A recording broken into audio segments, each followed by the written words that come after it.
Hello, welcome to Infinitypedia once again. This is Gaurav Chakraborty. TCS, হ্যাঁ, TCS বা আপনার হলো হচ্ছে টাটা কনসালটেন্ট সার্ভিসেস। টিসিএস বা টাটা কনসালটেন্ট সার্ভিসেস এরা নিজেদের অলমোস্ট 12,000 কর্মীকে বলে দিয়েছে চলো এবার আসো আর আপনাদের চলো এবার আসো আর তোমাদের কাজ করতে হবে না, মানে এরকম করে বলেনি, বাট ওভারঅল হলো হচ্ছে জব কাট করেছে বা আপনার হলো হচ্ছে লে অফ করেছে। এবার টিসিএসের আপনি যদি হিস্ট্রি চেক করেন তো টিসিএসের হিস্ট্রিতে এরম কোনো আপনার জব কাটের সাচ অ্যাজ কোনো রেকর্ডস নেই। So this is an alarming situation. Why I am saying because AI is now become a truth in the IT sector. So এইটা তার একটা জলজন্ত প্রমাণ। আপনার পৃথিবীতে অনেক আইটি ফার্মস আছে, কিন্তু TCS one of the largest IT firm যেখানে এরকম কোনো জব কাটের আপনার কোনো ঘটনা নেই, আজ পর্যন্ত তো ছিল না। আর একবারে করলো তো একবারে 12 থেকে 13,000 জব কাট করে দিল। তো এর থেকে কী প্রমাণ হচ্ছে? এর থেকে এটাই প্রমাণ হচ্ছে যে এআই এখন আপনাদের হিউম্যানকে আপনার অলমোস্ট রিপ্লেস করতে চলেছে ইন মেনি সেক্টরস, এবং এটা ধীরে ধীরে বাড়তেই থাকবে। কারণ ইন ফিউচার আপনার হলো হচ্ছে হয়তো দেখা গেল এআই রোবটসও চলে আসবে, তখন কি করবে? তখন তো মানুষের যেগুলো আপনার আরবান সেক্টরে বিভিন্ন রকম কাজ হয়, যেরকম ঘরের কাজ বা আপনার হলো হচ্ছে কোনো অন্যান্য যেরকম কোনো রেস্টুরেন্টে কাজ, কোনো কর্মীর কাজ, কোনো ফ্যাক্টরিতে কাজ, এইগুলোও আপনার কিন্তু রিপ্লেস হয়ে যাবে ইন ফিউচার। ভারতের ক্ষেত্রে সেই রেটটা একটুখানি স্লো আছে, বাট পৃথিবীর অন্যান্য জায়গায় যেরকম জাপান, আপনার বিভিন্ন দেশে, আপনার ইউরোপিয়ান কিছু দেশে এই জিনিসগুলো অলরেডি দেখা যাচ্ছে। তো এই নিয়েই হলো আজকের আলোচনা, ঠিক আছে? এবং আমি আজকে এই টিসিএসে যে 12,000 কর্মী এমপ্লয়িকে ছাঁটাই করেছে সেটা টিসিএসের কী বক্তব্য, এইটা একটা অ্যালার্মিং সিচুয়েশন কেন, এবং আমাদের বা আপনাদের কি করা উচিত এই সময় দাঁড়িয়ে, তো সবই আমি আজকে এই প্রতিবেদনে বলবো। তো চলুন শুরু করা যাক। তো সর্বপ্রথম আপনি দেখতে পাচ্ছেন এটা হলো হচ্ছে নিউজ 18-এর খবর। এখানে বলা হচ্ছে টিসিএস লে অফ জাস্ট বিগেনিং। এখানে কিন্তু একটা বিগেনিং বলছে, অর্থাৎ হলো হচ্ছে এটা জাস্ট শুরু হবে, আর এটা শুধু টিসিএসের মধ্যে সীমাবদ্ধ থাকবে না। Experts wants more IT jobs cut ahead. TCS যেই আপনার 12,000 কর্মীকে ছাঁটাই করে দিয়েছে, এটা তো জাস্ট একটা বিগেনিং মাত্র। ইন ফিউচার আপনার আরও ছাঁটাই হবে। তো এইটাই হচ্ছে এই প্রতিবেদনটাতে বলছে। Expert says that the fact is that TCS এটা বলেছে সেটাই বলছে। Historically since as one of the most stable employers, মানে টিসিএস নিজেদের এমপ্লয়িজদের কোনো দিন বার করে না। হ্যাঁ, এটাও শোনা যায় ওরা স্যালারিও খুব একটা বাড়াতো না, কিন্তু বার করে দেয় এরকম, এটা প্রথমবার শোনা গেছে। এটাই বলছে এই আর্টিকেলটায়, ঠিক আছে? তো দেখুন, সর্বপ্রথম হলো হচ্ছে এই আর্টিকেলে কী বলছে সেটা আপনি যদি একবার একটু দেখে নেন। এই আর্টিকেলে যদি আমি শর্টে একটু পড়ি, তো এই আর্টিকেলটায় বলতে হচ্ছে দ্য টাটা কনসালটেন্সি সার্ভিসেস বা TCS announces of the laying of 12,000 আপনার হচ্ছে কর্মীকে বাইরে বার করে দিয়েছে। ইন্ডাস্ট্রি এক্সপার্টস আপনার পোটেনশিয়ালি আপনার আরও হবে ওয়াইড স্প্রেড জবের ক্ষেত্রে, এইটাই অ্যাক্রস দি ইন্ডিয়ান আইটি সেক্টরে আরও এরকম হবে, সেটাই এখানে বলছে, ঠিক আছে? এর পেছনে কারণটা কী বলা হচ্ছে? এর পেছনে কারণটা হলো হচ্ছে এআই বা আপনার হলো হচ্ছে আর্টিফিশিয়াল ইন্টেলিজেন্সকেই এর পেছনে মেন কারণ বলা হচ্ছে। এবার দেখুন, আর্টিফিশিয়াল ইন্টেলিজেন্স কি জব খাচ্ছে? এটা অনেকে বলবে না, আর্টিফিশিয়াল ইন্টেলিজেন্স জব খাচ্ছে না। আপনি যদি আর্টিফিশিয়াল ইন্টেলিজেন্সকে অ্যাকসেপ্ট না করেন তাহলে জব খেয়ে নেবে। এটা যেরকম একদিকে সত্যি, আরেকদিকে পুরোটা সত্যিও না। কেন? আমি সেটা আগে বলবো আপনাদের। তো মধ্য কথা এইটাই বলেছে এই জিনিসটাতে। এবং আপনার হলো হচ্ছে recurring a workforce with the sharper and the new skills potential আপনার রিডাকশন ইন ওভারঅল আপনার হলো হচ্ছে হেড কাউন্ট। মানে এর ফলে কি হচ্ছে যে আর নতুন যাদের স্কিল আছে, যাদের কাছে আরও বেশি স্কিল আছে আর এআই এর ক্ষেত্রে, তাদেরকে নিয়ে নিচ্ছে বা তাদেরকে রেখে দিচ্ছে, কিন্তু যাদের কাছে নেই তাদেরকে আপনার ছেড়ে দিচ্ছে। এবার দেখুন, আমি একদম সোজা একটা কথা বলছি। উদাহরণ হিসাবে হলো হচ্ছে কোডিং করতে আপনাদের কত সময় লাগে? ধরুন একটা ওয়েবসাইট বানাচ্ছেন, তার যদি একটা কোডিং হিউম্যান করে, সেটা বানাতে আমার যদি ভুল না হয় মিনিমাম, যদি ধরি খুব ভালো কাজ করছে, অনেক টিম মিলে কাজ করছে, তো মিনিমাম 2 থেকে 3 সপ্তাহ লাগে একটা ভালো ওয়েবসাইট বানাতে, আর অ্যাপ বানাতে তো আরও বেশি লাগে।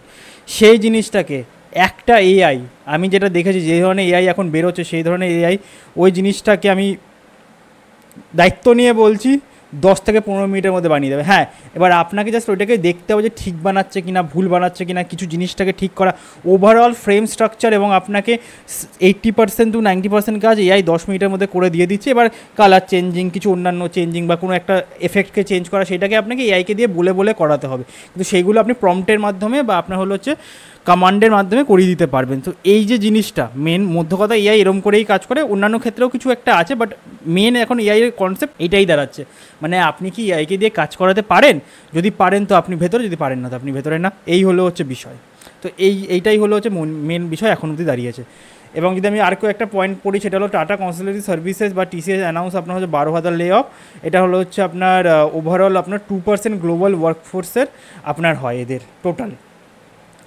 আচ্ছা, টিসিএসের যে আপনার সিইও আছে MD K Krithivasan stated that this phase job cuts will count throughout the financial 2026 ইয়ারটা যেটা চলবে সেটার অবধি চলবে থ্রু আউট দিস ইয়ার। আচ্ছা, this decision marks as the largest আপনার retrenchment drives in the TCS history. এটা টিসিএসের ইতিহাসে সবথেকে বড় রিট্রিচমেন্ট ড্রাইভ বা আপনার হলো হচ্ছে ছাঁটাই অভিযান। আচ্ছা, দ্য লে অফ আর অ্যাট্রিবিউটেড টু আপনার হলো স্ট্রাকচারাল চ্যালেঞ্জেস সাচ আজ হলো হচ্ছে margin pressures and skill mismatch. মানে দেখুন, অনেকে যেটা বললাম আপনি যে এআইকে ব্যবহার করতে অনেকে জানে, অনেকে জানে না। তো এই মেন জিনিসটার কারণেই কিন্তু হয়েছে, স্কিল যেটা চাইছে কোম্পানি সেটা লোকেদের কাছে নেই। তো এই জিনিসটার জন্যই এটা হচ্ছে। এবং আপনার হলো যে disruption from the artificial intelligence এবং আর্টিফিশিয়াল ইন্টেলিজেন্সের কারণে টিসিএস কারেন্টলি এমপ্লয়িজ ওভার আপনার হলো হচ্ছে 6.13 লাখ এদের টোটাল এমপ্লয়ি আছে টিসিএসে এখনও অবধি। এবং the fact that the TCS traditionally a stable employee is taking this step signals a broader industrial shift.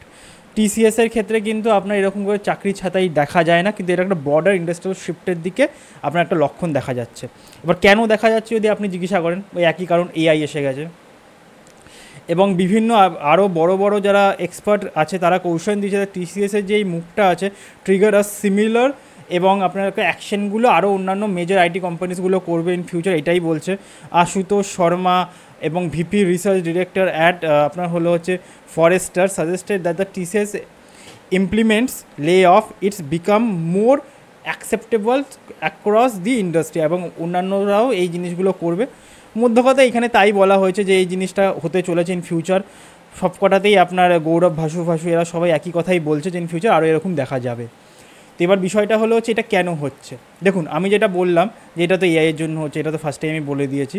এবার অনেকে বলছে যদি এআই শিখে নেওয়া যায় তাহলে কি আপনার এই জিনিসটা থেকে বাঁচা যাবে। যখন এটার উত্তর হলো হচ্ছে আমার এখন অবধি যা মত 3-4টে পয়েন্ট। ফার্স্ট হলো হচ্ছে এইটা এআই শিখে নেওয়াটা আপনার যে জব গ্যারান্টি দেবে সেটা ঠিক আছে, বাট 50-50% চান্স আছে। এবার বিষয়টা হলো হচ্ছে এআই এর কোন বিষয়টা কি শিখবে তার ভিত্তিতে এই জব যে থাকবে, এরকম কোনো প্রপার স্ট্রাকচার এখন অবধি সরকারের তরফ থেকে বা কোনো সংস্থার তরফ থেকে দেখা যায়নি। মানে কোনো ডিফাইন করা নেই যে এআই এই জিনিসটা শিখতে হবে কি এই জিনিসটা শিখতে হবে। এটা হলো প্রথম কথা। ধরুন আপনি কোডিং করছেন, আমি কোডিংয়ের উদাহরণ দিয়ে আরেকবার বোঝাই। ধরুন আপনি কোডিং করছেন, ঠিক আছে। এবার কোডিংয়ের মধ্যে ধরুন একটা কোম্পানিতে একটা আপনার সেকশন আছে যারা কোডিং সেকশন, সেখানে আপনার 20 পিপলসের আপনার কাজ আছে, 20 লোকের কাজ আছে। এখন এআই আসার আগে 20 জন মিলে কাজ করতো এবং প্রজেক্টগুলোকে নামিয়ে দিত। এবার এআই আসার পরে কি হবে, যে 20 জনের কাজ আপনার হলো হচ্ছে 2 থেকে 3 জন ইজিলি করে দিতে পারবে। দেখুন করতে কি হয়, ওভারঅল কোডিং করে আপনার হলো হচ্ছে কোডিংটা বানাতে হয়, কোডিংয়ের মধ্যে কিছু ভুল থাকলে এআইকে দিয়ে সেই কোডিংটাকে ঠিক করিয়ে নিতে হয়। তো এই কাজটা আমার মনে হয় 3 থেকে 4 জনের মধ্যে হয়ে যাওয়া সম্ভব। আমি উদাহরণ হিসাবে বলছি, 20 থেকে 3 থেকে 4 জন বা 2 থেকে 3 জন করে নিতে পারবে। বাকি যে 17 থেকে 18 জন থাকলো তাদেরকে যদি ট্রেনিংটাও দিয়ে দেওয়া হয় এবং এআই শিখিয়েও নেওয়া হয়, কিন্তু আলটিমেটলি কাজটা তো সেই 2 থেকে 3 জনেই হবে। যতক্ষণ না ওই ডিমান্ড অফ সার্ভিস ওই কোম্পানি না পাচ্ছে, ততক্ষণ বাকি 17 জনকে বা 18 জনকে নিয়ে কোম্পানি কেন নেবে? এইটা হলো হচ্ছে একটা মেজর কোশ্চেন। এবার এই জিনিসটা কি সারাক্ষণ থাকবে? আমি বলবো না। আস্তে আস্তে যত ইন্ডাস্ট্রি বা যত আপনার হলো হচ্ছে পৃথিবী এআইকে অ্যাকসেপ্ট করবে এবং সব জিনিস এআই হতে থাকবে, ততদিন এই গ্যাপিংটা কমতে থাকবে। বাট বিষয়টা হলো অতদিন বা ওই শিফটটা আসা অবধি এই যে 17 থেকে 18 জন এটা কি ততদিন স্টেবল করতে পারবে? এটা হলো প্রশ্ন। আমি 17 থেকে 18 জন একটা জাস্ট একটা ছোটো একটা স্যাম্পল হিসাবে বোঝাচ্ছি, বা এটাকে আপনি ব্রদার ইন্ডিয়ার হিসাবে ধরুন, ঠিক আছে।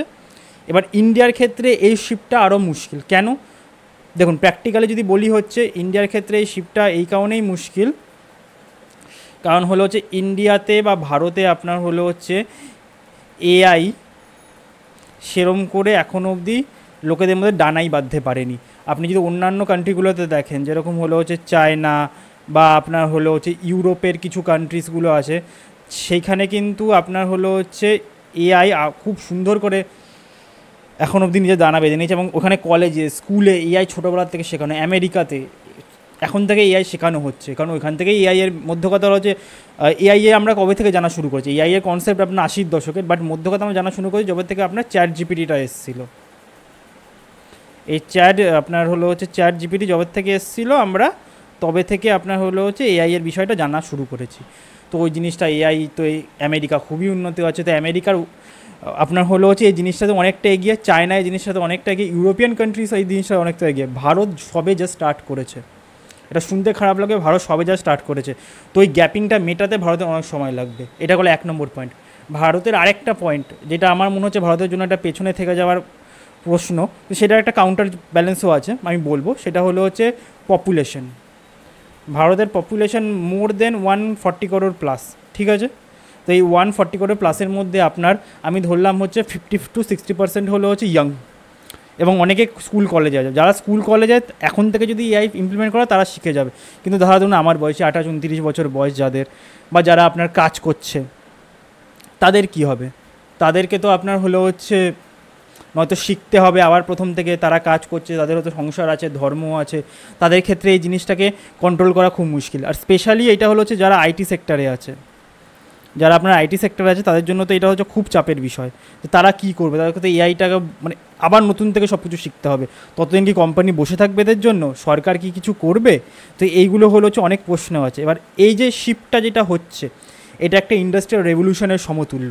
তো এই শিফটটা হতে হতে আমার মনে হচ্ছে এখনও আপনার 10-15 বছর তো লাগবে, পুরো ইন্ডাস্ট্রিটা ভারতকে যদি এখন থেকে একদম ফুল ফোর্সে কাজ করে। তো এই শিফটটা হওয়ার মাঝখানে যে কজন আঁকড়ে ধরে থাকতে পারবে তারা থাকবে, যারা পারবে না তারা থাকবে না, যদি আপনার সরকার ইন্টারভেন না করে। এই জিনিসটা বাস্তব। সরকার যদি আপনার একদম এখন থেকে আপনার আমাদের গভর্নমেন্ট, সে সেন্ট্রাল হোক বা স্টেট হোক, তারা যদি এআইটাকে আপনার একটা অ্যাজ আ স্কিল হিসাবে ধরে নেয়, একটা স্কিল হিসাবে ধরে নেয়, এবং এটা যদি আপনার ভোকেশনাল ক্লাসেস করায়, স্কুলে করায়, কলেজেসে করায়, তো এই গ্যাপটা আরও তাড়াতাড়ি ফিল হবে। এবং এই যে আমি বললাম যে শিফটটা যেটা হবে আগামী 10-15 বছরের মধ্যে, আমার মনে হয় এর মধ্যে হয়ে যাওয়ার কথা, কারণ মোটামুটি এই সময়ের মধ্যে আরও জিনিসপত্র আসবে। ইন ফিউচার তো রোবট আসবে, এখন জেনারেটিভ এআই এর কাজ চলছে, ইন ফিউচার রোবট ফোবট আরও অনেক কিছু আসবে। তো ওই শিফটটা হতে হতে এখনও 10-15 বছর লাগবে, এবং এখানে যদি ফুল ফোর্সে যদি এআই সরকার শেখায়, বিভিন্ন সব সেক্টরে শেখায়, তাহলে আমার মনে হয় যে এই গ্যাপিংটার মাঝখানে লোকেদের হারিয়ে যাওয়ার সংখ্যাটা আরও কমে যাবে। যেখানে আপনার 17-18 জনের হারিয়ে যাওয়ার কথার মধ্যে ধরে রাখলাম আমি 10 জনই হারিয়ে যাবে, সেখানে দেখা গেল 2 থেকে 3 জন হারালো, বা আরও সংখ্যাটা কমে যাবে। তো সরকারকে আসা উচিত, এবং সরকারকে এআইকে একটা ইমিডিয়েট স্কেল হিসাবে দেখা উচিত, এবং সব জায়গায় এটাকে ইমপ্লিমেন্ট করে দেওয়া উচিত। কারণ দেখুন, ইন ফিউচার এআই, ফিউচার কি এখনই এআই চলছে, ইন ফিউচার আরও এটা ডেভেলপড হতে থাকবে। ইন ফিউচার দেখা গেল এমন ব্যাপার হলো যে আপনি জাস্ট ঘরের বাইরে গেলেন, আপনি মোবাইল টিপলেন, দেখা গেলো আপনার কিছু ড্রোন নিয়ে আসলো আপনার গ্রোসারি স্টোর থেকে জিনিসপত্র। হতেই পারে, আমরা তো এটা সায়েন্স ফিকশন মুভিতে দেখেছি, কিন্তু কেউ কি ভেবেছিল যে এআই রোবট আপনার রেস্টুরেন্টে গিয়ে খাবার দেবে? আপনার জাপানে এসব হচ্ছে, এটা হচ্ছে জাপানে, তো ভারতে হবে না এর তো কোনো গ্যারান্টি নেই। তো সেরকমই ড্রোন এসে আপনার জিনিসপত্র দিয়ে গেল। তো সব কিছুই ইন ফিউচার এআই সব সেক্টরেই মোটামুটি এআই এর আপনার পদার্পণ হয়ে যাবে। এবার বিষয়টা হলো হচ্ছে যে কজন এআইকে আপনার টার্গেট করতে পারবে, যে কজন এআইকে দিয়ে কাজ করাতে পারবে, তারা থাকবে, এটা বাস্তব কথা। এবং ভারতের পপুলেশন একটা সমস্যা। এবার এটার কাউন্টার আপনারা বলতে পারেন তাহলে চায়না কেন? চায়নারও তো পপুলেশন বেশি। এবার দেখুন, চায়নার পপুলেশন বেশি ছিল, কিন্তু চায়নার পপুলেশন এখন কমা শুরু হয়েছে। আর ওর থেকেও বড়ো কথা, চায়না যে এখন ইন্ডাস্ট্রি এত উন্নত করেছে, চায়না যে এত ভালো জিনিসপত্র হচ্ছে, কিছু খারাপ মনে করেন, এটা বাস্তব। চায়না কিন্তু অনেক এগিয়ে এইসব দিক দিয়ে, সেটা কিন্তু 1-2 বছরে আসেনি। আমরা যখন লিবারালাইজেশন শুরু হয়েছিল সরি, তারপরের থেকে আমাদের কিন্তু কারাপশন অনেক কিছু সমস্যা হয়েছে, এবং হয়েছে কোনো সময় কম হয়েছে, বেশি হয়েছে, ওরম করে আমরা উন্নতির দিকে ফোকাস করিনি। চায়না কিন্তু ওই আপনার 90-এর দশক থেকে 2000-এর দশক থেকে যেই আপনার টেকনোলজি, সায়েন্স এবং আপনার হলো হচ্ছে কনস্ট্রাকশনের দিকে ফোকাস করেছে, রোবোটিক্সের দিকে, অন্যান্য সব বায়োলজি, বায়োটেক সবের দিকে ফোকাস করেছে, সেই জিনিসটাকে কনস্ট্যান্ট ওরা এগিয়ে নিয়ে গেছে। ওরা রিসার্চ অ্যান্ড ডেভেলপমেন্টের উপর প্রচুর খরচা করে। আমাদের এখানে দেখুন রিসার্চ অ্যান্ড ডেভেলপমেন্টের উপরে আমরা কত খরচা করি, আপনার হলো হচ্ছে রিসার্চ অ্যান্ড ডেভেলপমেন্টের উপরে ভারতে কত খরচা হয় জিডিপির, সেটা আপনারা নিজে দেখে নেবেন। বোধহয় 1%ও হয় না, 1 কি 2%, এক্স্যাক্টলি ফিগারটা মনে পড়ছে, কিন্তু খুব কম হয়। চায়নায় কিন্তু সেটা বেশি হয়, আমি মনে হয় বেশিই বলে দিলাম, 1%ও বোধহয় হয় না রিসার্চ অ্যান্ড ডেভেলপমেন্টের উপর। আমাকে এক্স্যাক্টলি ফিগারটা মনে নেই, আমি পরে দেখে বলে দেবো আপনাদের, কিন্তু বেশি হয় না। তো রিসার্চ অ্যান্ড ডেভেলপমেন্টের উপর খরচা বাড়াতে হবে। আপনার এআইকে মানে কী বলবো, নর্মাল একটা আপনার সাবজেক্টের মতন কোন স্কুলের পাঠ্যক্রমে হোক, কলেজে হোক ইমপ্লিমেন্ট করতে হবে। যারা স্কুল কলেজ শেষ করে নিয়েছে তাদের জন্য আমার মনে হয় ভোকেশনাল ক্লাসেস বা এক্সট্রা কোনো ক্লাসেস বা এডিশনাল কোনো ইনস্টিটিউশনকে সরকারি ফান্ডে খোলা উচিত, যাতে ওইখানে আরও বেশি করে এবং ভালো করে শেখা যায় এআই। এবং সরকারকে বিভিন্ন কোম্পানিসগুলোর সঙ্গে টাই আপ করা উচিত এবং টাই আপ করে বলা উচিত আমরা আপনাদের ট্যাক্স ও অন্যান্য জিনিসপত্র কমিয়ে দেবো, আপনারা আরও বেশি করে এমপ্লয়মেন্ট জেনারেট করুন, কারণ ফিউচার এআই। তো ওয়ার্কফোর্সকে কাজের মধ্যে লাগা উচিত এবং যতটা পারা যায় এই গ্যাপটাকে কমানো উচিত, যাতে লোকেদের কাজ পাওয়া যায় এবং লোকেরা ইন ফিউচার আপনার হলো হচ্ছে আনএমপ্লয়েড না থাকে। তো এই ছিল একটা প্রতিবেদন। এটা একটা অ্যালার্মিং সিচুয়েশন আমার পার্সোনালি মনে হয়। আপনারা পার্সোনালি এআই শেখা শুরু করে দিন, ইউটিউবে প্রচুর ভিডিও আছে, ওখান থেকে দেখুন, ওখান থেকে শিখুন। আপনারা যদি বলেন আমি কয়েকটা ভিডিও নয় আনার চেষ্টা করব, তো যত তাড়াতাড়ি আপনি এআইকে অ্যাকসেপ্ট করে নিতে পারবেন তত তাড়াতাড়ি আপনাদের ভালো। এবার এইটা ভেবেন না যে আমি এইটা শিখে কী করব। সাপোজ আপনি শিখেন চ্যাটজিপিটি, আমি এটা শিখে কী করবো। আমার তো উদাহরণ হিসাবে আপনি কোনো কাপড়ের দোকান চালান, তো আপনি ভাববেন যে আমি এটা শিখে কী করব। ওরম ভেবেন না, কোনো না কোনো দিন কাজে আসবেই। দেখা গেল ইন ফিউচার আপনি চ্যাটজিপিটির মাধ্যমেই বলছেন যে আমার কী ধরনের স্ট্র্যাটেজি করা উচিত এই জিনিসপত্রগুলো বিক্রি করার জন্য। তো ওরম ভাববেন না, ওরম আপনাদের শিখতে হবে এআই, কারণ present is AI and future will be more AI. তো যত তাড়াতাড়ি সম্ভব এআইকে অ্যাকসেপ্ট করুন, ওইটাই ভালো হবে। তো এইটাই ছিল আজকের প্রতিবেদন। So thank you very much for watching this video. This is Gaurav Chakraborty, and please do like, share and subscribe, and have a nice day.